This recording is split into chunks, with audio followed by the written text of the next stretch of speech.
আছে, সব উল্টোপাল্টা জিনিস কিনতে পারি, এক্ষুনি বাড়িতে নিয়ে গিয়ে নষ্ট হয়ে যাবে।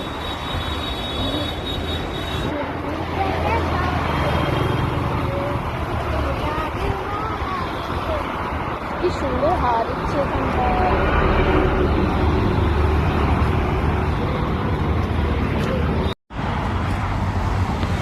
রাস্তা সবসময় দেখে হাঁটতে হয় নিচের দিকে।